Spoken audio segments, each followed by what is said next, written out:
Oi Rek, ketemu lagi dengan Errol Chief di sini. Gimana kabar? Baik kan? Semoga selalu sehat ya kalian. Aku punya info menarik tentang kesehatan.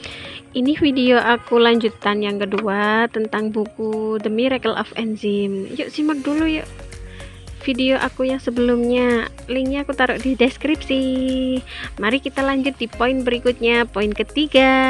Sebelum aku beranjak pada poin ketiga, mereview sedikit yang kemarin, bahwa kita itu sering memperhatikan makanan itu bukan berdasarkan gambaran dari keseluruhan. Misalkan teh ya, teh itu baik untuk antioksidan, tapi kan tidak baik untuk asam lambung. Nah, kita bisa cari makanan yang lain yang tanpa efek samping, itu maksudnya. Oke, aku bahas poin ketiga, diet keajaiban enzim. Jadi waktu makan, apa yang dimakan dan berapa sering kita memakannya itu menunjukkan penyebab penyakit. Makanan apa aja yang kita asup selama ini, apakah baik untuk tubuh? Banyak makanan mati itu akan menumpuk dan menyebabkan suatu penyakit di kemudian hari. Makanya kita makan makanan yang terbaik, yaitu yang tumbuh di tanah yang subur kaya mineral, tanpa zat kimia, dan dimakan setelah dipanen fresh. Karena peraturan dasar makanan itu adalah kita konsumsi makanan yang segar itu penuh enzim. Contoh nih, minyak itu adalah jenis makanan yang paling mudah teroksidasi. Semakin teroksidasi suatu makanan, semakin berkurang enzimnya. Asam lemak yang aman itu berasal dari makanan alami dan ikan. Nah, konsumsilah 1 gram protein untuk setiap 1 kilogram berat badan seseorang setiap hari.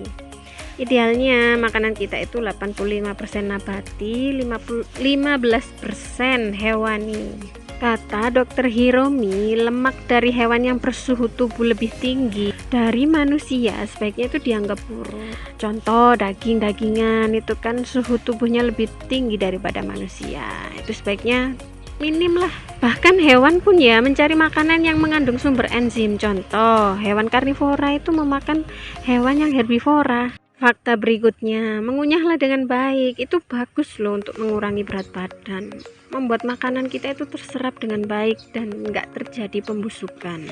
Pada intinya, 3 cara hemat enzim pangkal itu: tidak makan secara berlebihan, konsumsi makanan seimbang yang alami, segar, mengunyah makanan dengan baik. Kunci membedakan makanan yang baik dan buruk itu adalah di enzim dan kesegarannya. Menurut hemat aku, makanan yang segar itu makanan yang cepat basi. Coba perhatiin, bayam kita taruh gitu aja, cepet layu kan.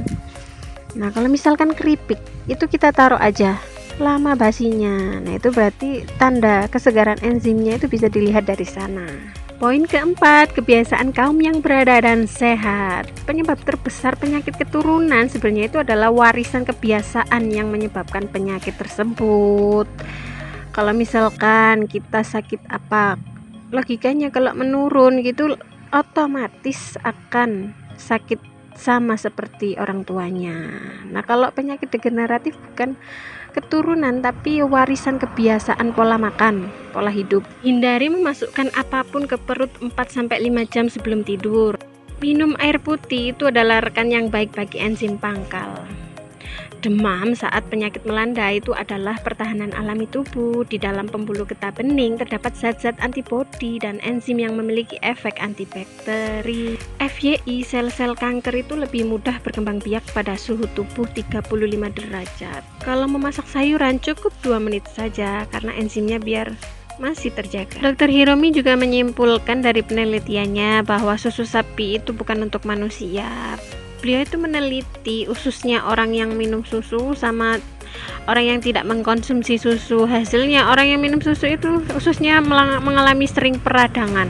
Poin kelima, perhatikanlah garis kehidupan kita. Memperbaiki pencernaan itu adalah jalan pintas untuk meningkatkan kesehatan. Kita sehat jika kita menurut pada hukum keseimbangan, hukum alam. Hidup sehat itu memang mahal, tapi jauh lebih murah daripada jatuh sakit kan, karena enzim pangkal itu menentukan jangka hidup kita berapa lama. Penyakit itu berakar dari kurangnya pengetahuan atau kurangnya pengendalian diri. Maka kebiasaan baik betapapun kecil pada awalnya akan berdampak pada kesehatan. Penjelasan tadi sangat membuka wawasan kita kan. Sampai jumpa di video berikutnya. Revolusi makan.